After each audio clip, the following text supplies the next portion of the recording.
कल का स्नेक प्रकरण संगतां दी मंग ते आरंभ कीता सी।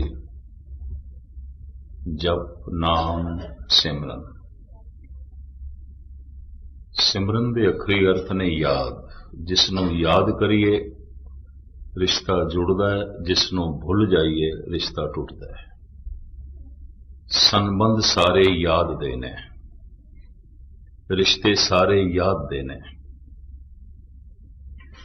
कहते उतने चिर तक ही संबंध जुड़िया रहिंदा है जिन्ने चिर तक हिरदा याद करदा है। भुल गए रिश्ता टुट गया। दुनिया भर दे अवतारी पुरुषां ने, पैगंबरी पुरुषां ने प्रभु की प्राप्ति का साधन सिमरन दसिया, खुदा की याद दसिया। सिमरन याद याद सिमरन। दरअसल असी प्राप्त कुछ करना नहीं है, जिसनों भुल गया उसनों याद करना है। जैसे मेरे जेब दे को नूर हीरा होवे पर मेरे चेते च ना होवे, उसका होना ना होना एक समान है।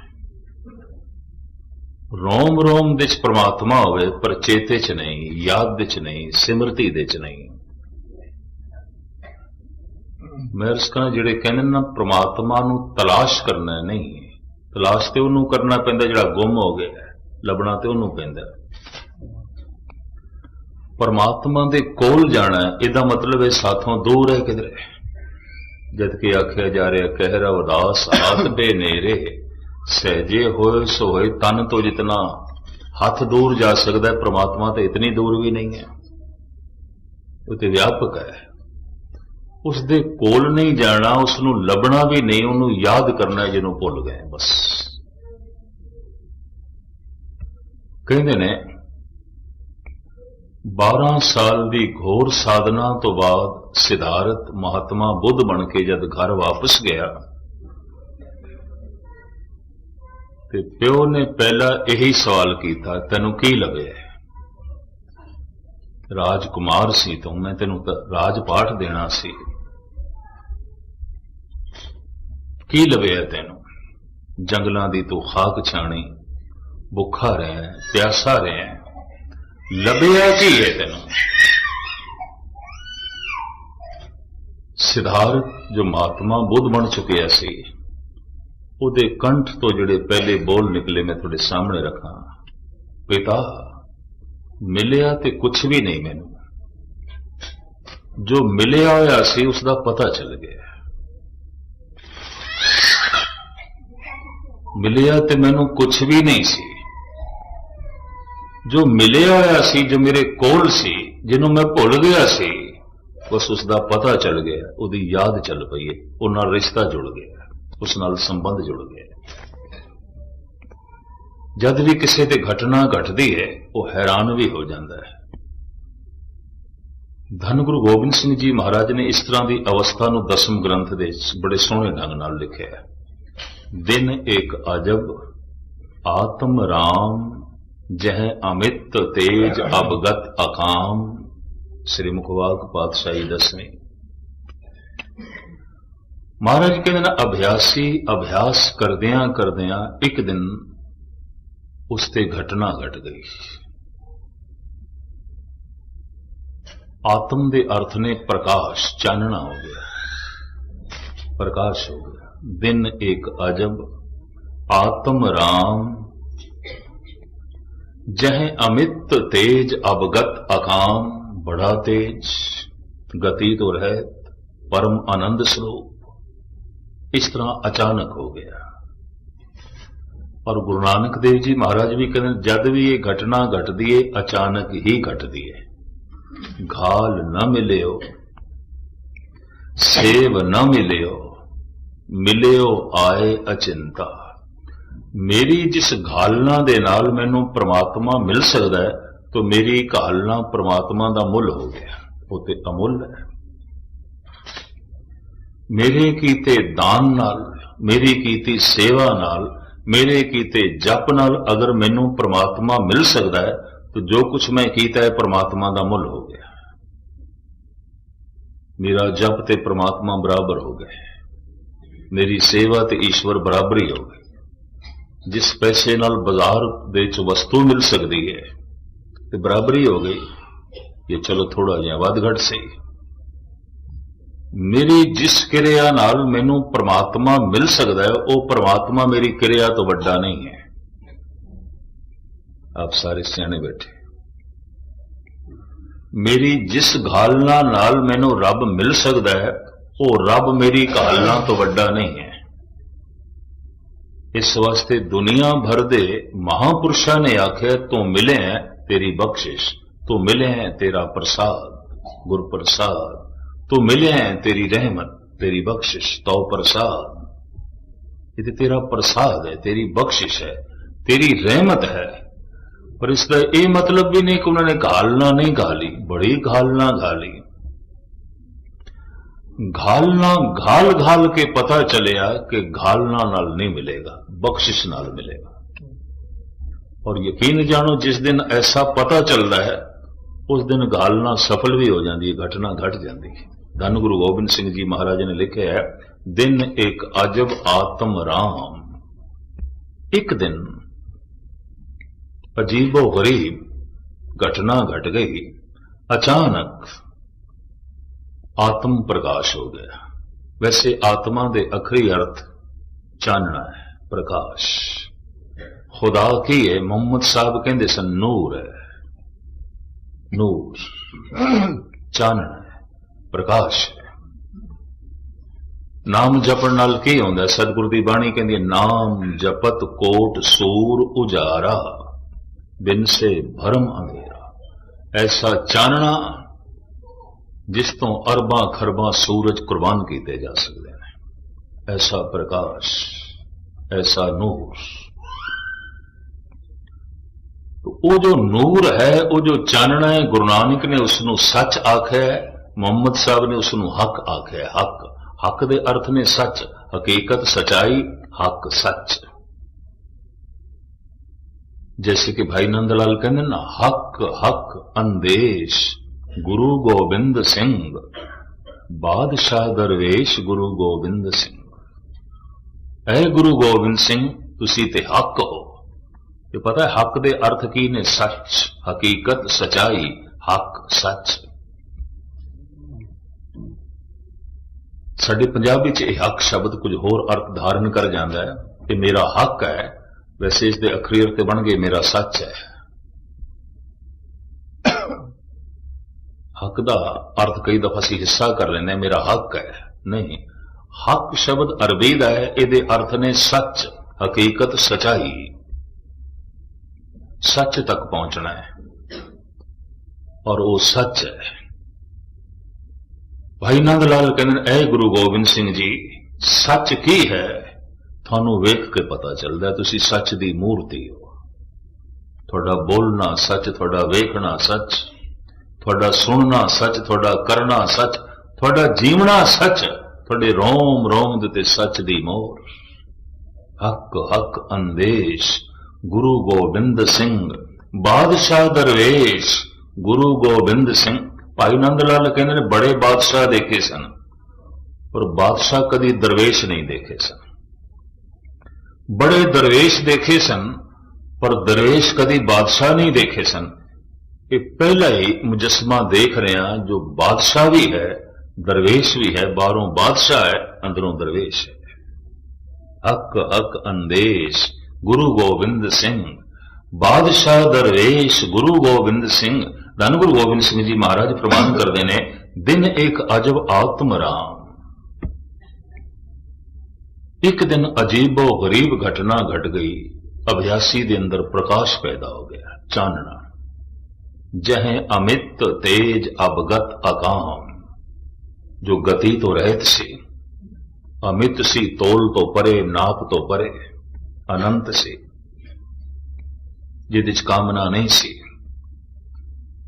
इस अभ्यासी के अंदरों एक सवाल खड़ा हो गया, ये कौन आए आत्म स्वरूप, जह अमित तेज अवगत अभूत। श्री मुखवाक पातशाही 10वीं है। एक ही है।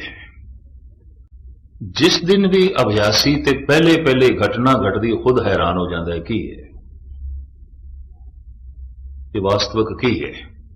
तो मैं इतना भी अर्ज कर दिया कि कथा अभ्यासियों लिए अगर जिन्होंने पूछे तो हो सकता अभ्यास का शौक रखते हैं तो थोड़े हुक्म मुख रखते हैं मैं आरंभ किया है। जो इस अभ्यास के मार्ग ते चले नहीं, शायद मैं अर्ज करा उन्होंने तालमेल भी ना बैठे इस विचार नाल। आए सी कीर्तन सुनन, आए सी कथा सुनने, की पता नहीं कितों दी गल्लां करन लग पे। अभ्यासी दे अंदरों सवाल पैदा होया की है, ये नूर की है, ये प्रकाश की है, परम आनंद की है, ये कौन आए आत्म स्वरूप जह अमित तेज अवगत अभूत। ये प्रश्न पैदा होया, वो नूर ही बोल पिया, ये ब्रह्म आए आत्म स्वरूप जह अमित तेज अवगत अभूत। जिन्हों तू वेख रहे यही ते ब्रह्म है, और की ब्रह्म होता है। जिसनों तू महसूस कर रहे यही ब्रह्म है। ये कित्थों आया, किधरों भी नहीं आया, तेरे अंदर से। धन गुरु अर्जन देव जी महाराज दे बोल, नौनिध अमृत प्रभ का नाम देही में इसका विश्राम।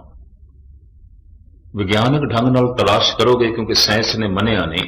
वो तो कहते असी शरीर की चीरा फाड़ी करके देख ली, हड्डियां ने, मिंज है, मांस है, खून है, अंदर कोई आत्म प्रकाश तो है कोई नहीं। बहुता चीरा फाड़ी करके देख लिया, कुछ भी नहीं। भारत के संत गलत कहते हैं, ये अवतारी पुरुष गलत कहते हैं। और मैं हुण अर्ज करा, एक संगीतकार है, थोड़ी जी जो संगीत की मस रखते हैं, ये उदाहरण चंगा लगेगा। एक संगीतकार है, उसके अंदर बिलावल दियां धुना वसिया हुई ने, उसके अंदर रामकली समाई हुई है, माल कौंस भी बैठा है, चंद्र कौंस भी बैठा है, सोरठ भी है उसके अंदर, गौड़ी भी है, श्री राग भी है, भैरव भी है, कल्याण भी है। कोई डॉक्टर आखे जरा मैं चीरा फाड़ी करके देखा माल कौंस किथे पे है, सोरठ किथे पे है, रामकली किथे पई है, बिलावत दियां धुना किथे पईयां ने, मिंज हथ आवेगी, मांस हथ आवेगा, हड्डियां हथ आवणगियां, खून हथ आवेगा, रामकली हथ नहीं आण लगी, माल कौस हथ नहीं आएगा, चंद्र कौस हथ नहीं आएगा। जबकि है एक चोटी का नृत्यकार है, पर चीरा फाड़ी करके क्या उसके अंदरों नृत्य लभ सकांगे? पर है तो सही। विज्ञानिक ढंग नाल परमात्मा की प्राप्ति नहीं, तो मैं ये भी अर्ज करा, विज्ञान संसार की खोज है, धर्म निरंकार की खोज है। विज्ञान पदार्थ की चीरा फाड़ी करता है, ते पदार्थ के राज लगता है। धर्म अपने अंदर प्रवेश करता है, ते परमात्मा के राज प्राप्त करता है। ढंग अलग अलग है, बिल्कुल फर्क सिर्फ इतना है कि विज्ञान जो कुछ लभ लेंदा है, उसका एक सबूत सामने रख देंदा है। धर्म जो कुछ प्राप्त कर लेंदा है, उसका सबूत नहीं, कोई प्रत्यक्ष प्रमाण नहीं। किसे भगत ने, किसे अवतार ने यह नहीं आख्या ऐ रब इंज आउंदा है, इस तरह प्रत्यक्ष प्रमाण नहीं। जद कदी इस तरह की कथा चले, मैनू एक सर्वधर्म सम्मेलन याद आ जाता है, इंदौर दे होया। देश भर की अखबारों के उसकी बड़ी चर्चा हुई। इकट्ठ कोई 2 लाख बंदियां का, पुलिस का भी बहुत बड़ा इंतजाम किया गया सी, किधर झगड़ा ना हो जाए, क्योंकि खंडन मंडन करने की खुल सी। इस्लाम का वक्ता आया सी, पादरी पहुंचे सी बाइबल की तशरीह करने वास्ते, कृष्णानंद पहुंचे सन सनातन मत ते बोलने वास्ते, आर्या समाज दे सियाणे प्रचारक पहुंचे सन, जैन मत बौद्ध मत ते पहुंचे सन, सिख धर्म की तरफों दास नूं लै गए सन। और मैं उस जमाने पहली दफा सर्वधर्म सम्मेलन अटेंड किया।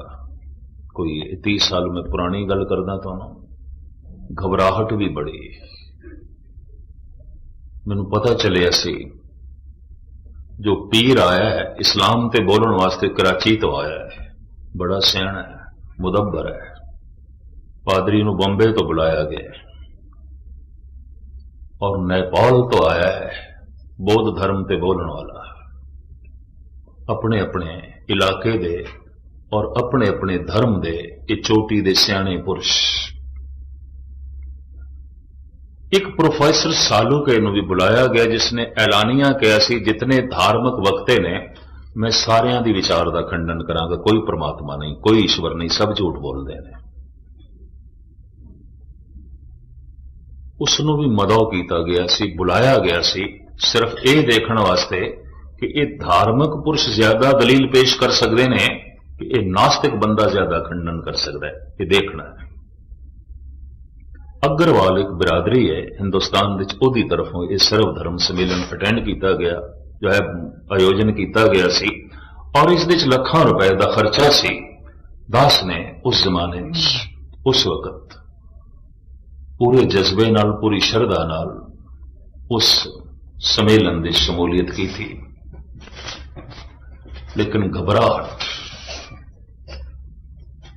इंतजाम सारा अग्रवाल बिरादरी का और इस सिख भी पहुंचे, मुसलमान भी पहुंचे श्रोतियां, क्रिश्चियन भी पहुंचे, हिंदू भी पहुंचे। आयोजन सिर्फ अग्रवाल बिरादरी का। इस्लाम का वक्ता बोलिया वो प्रोफेसर सालूके जिहड़ा सी उन्हें 7 मिनटां च खंडन करके रख दी उसकी विचार। मेरा बनया होया हौसला डिग गया। मैं कहा ये तो बहुत सियाणा बंदा है, ये कोल ते बड़ियां दलीलां ने। और आप सुन के हैरान हो गए, बौद्ध वक्ता, बौद्ध धर्म का जिहड़ा वक्ता सी वो भी नमूजना जिहा मुंह लैके उसने बिठा दिता। और इसी तरीके दे नाल जैन बाद विच दास दी वारी ते मैं अद्धा तो मुझे हौसला हार ही बैठा सी। मैं कैसी जो कुछ बोलना इसने खंडन कर देना, लोगों ने उहदे हक दे ताड़ी बजा देनी।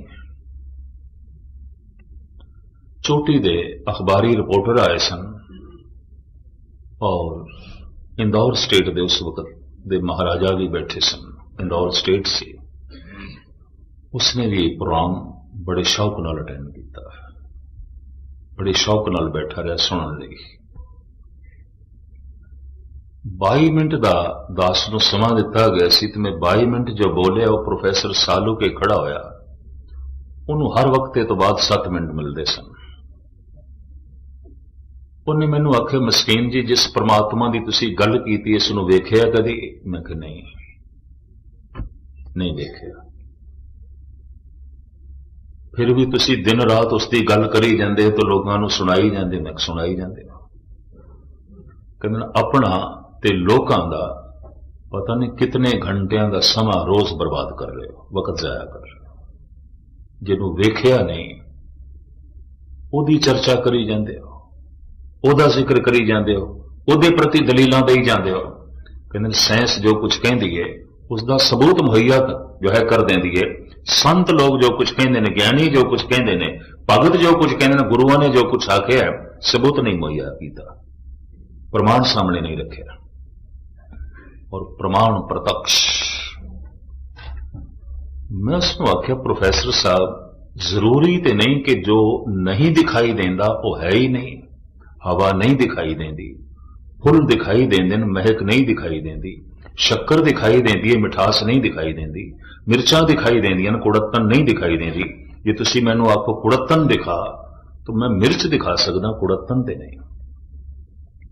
मैं शक्कर दिखा सकदा, मिठास ते नहीं। मैं फुल दिखा सकदा, महक ते नहीं।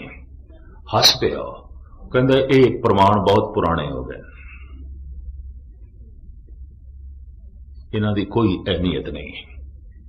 कहंदा फुल नूं नेड़े आईए नासका दस देंदी महक है, शक्कर नूं मूंह दे च पाईए जबान दस देंदी मिठी है, मिर्चां नूं मूंह दे च पाईए जबान दस देंदी कौड़ी है।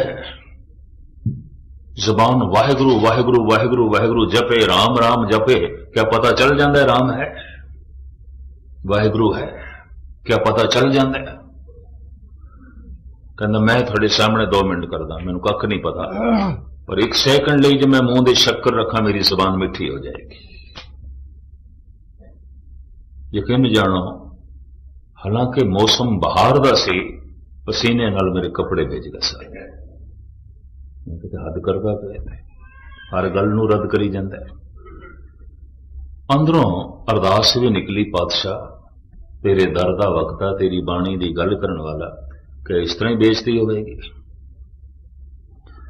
मैं उसनूं आख्या गल है, एक बेहोश बंदा होवे, बहुत गहरा बेहोश, हो सकता उहदे नक दे नेड़े फुल लै जाइए ते उहनूं महक ना आए, उसदे मूंह दे शक्कर पाइए तो उसनूं मिठास का बोध ना हो, क्योंकि बेहोश है।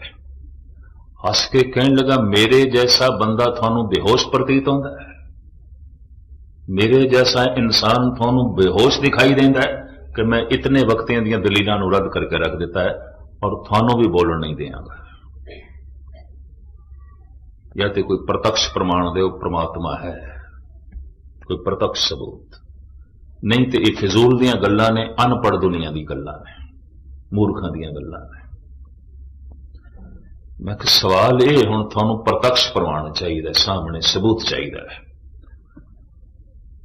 एक दलील उदों प्रिंसिपल गंगा सिंह दी चेते आ गई तो मेरी इंज कह लो गुरु नानक ने लज्जा रख दी। मैं कहा प्रोफैसर सालुक है, क्या तुसी अपने पिता दा नाम मैनू दसोगे?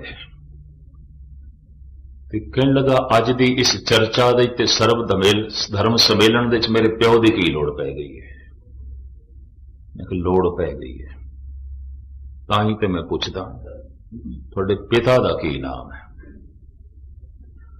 उन्हें आख्या मेरे पिता का नाम है श्री दलीप सालूके। श्री दलीप सालूके।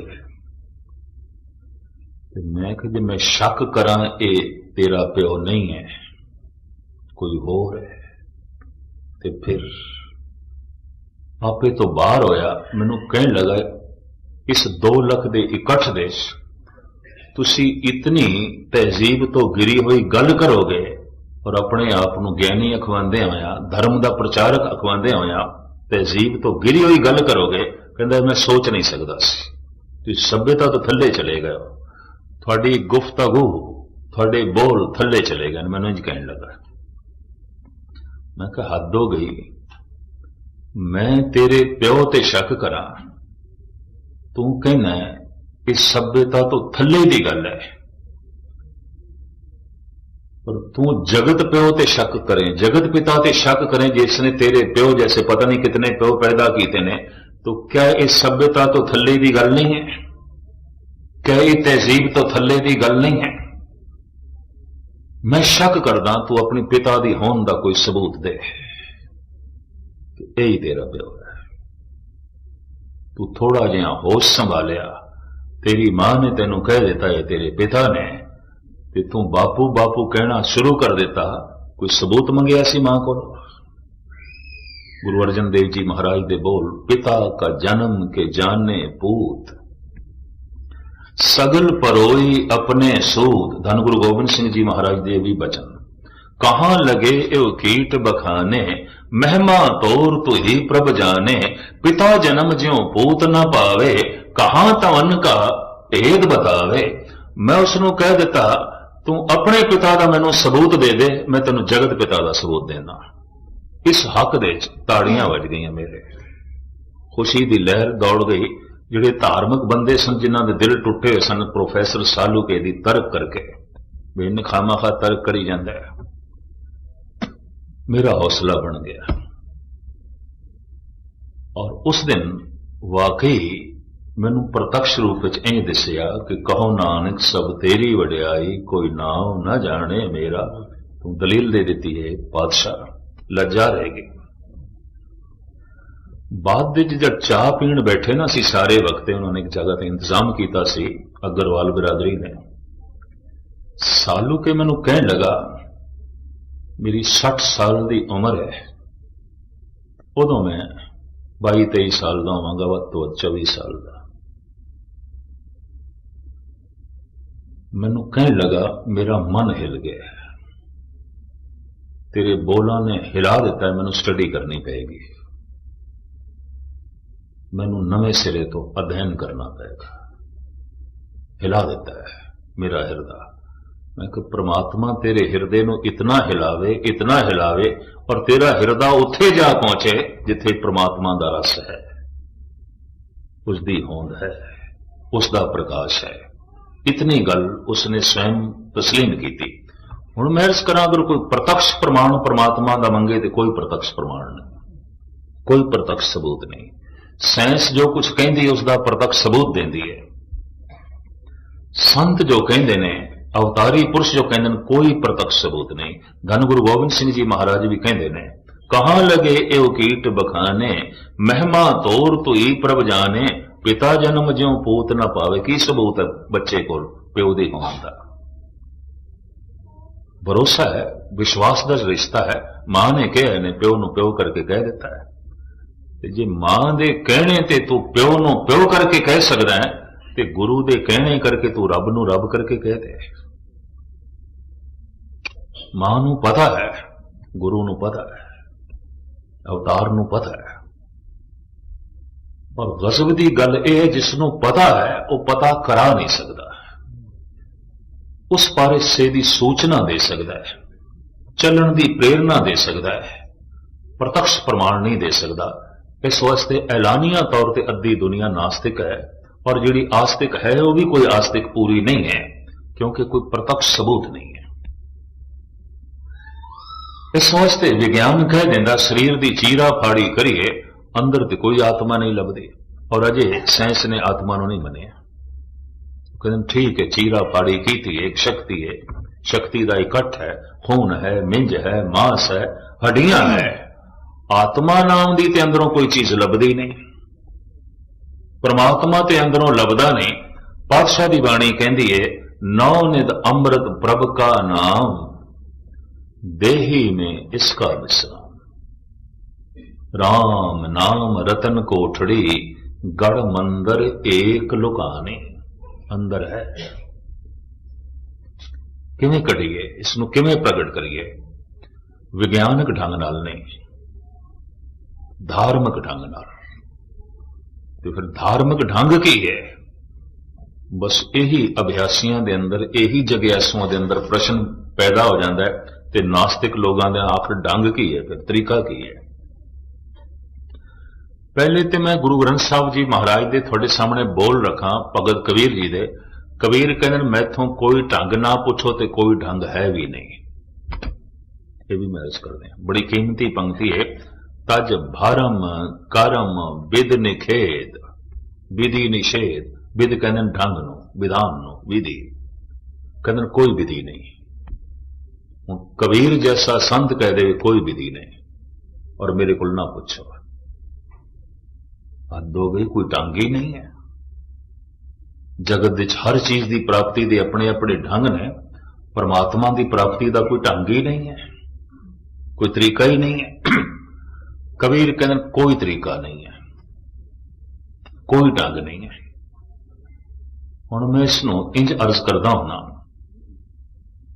36 प्रकार का भोजन एक थाल विच परोस के जे किसी दे अगों रखीए, वो ये आखे छकण का ढंग दसो, तो गल स्पष्ट हो गई, इनू भुख नहीं लगी। भुखे बंदे ने कदी ढंग पूछे? ठंडे पानी का गिलास शरबत किसी दे अगों रख दिता है, तो वह आखे ढंग दसो पीण का, एक गल स्पष्ट हो गई, कोई प्यास नहीं लगी। इस प्यासे ने कदी ढंग नहीं पूछे। नाम जपण का जो ढंग पुछते हैं धार्मिक दृष्टिकोण के मुताबिक, अजे अंदर प्यास नहीं पैदा हुई, तड़प नहीं पैदा हुई, भुख नहीं पैदा। गुर सिख मीत चलो गुर चा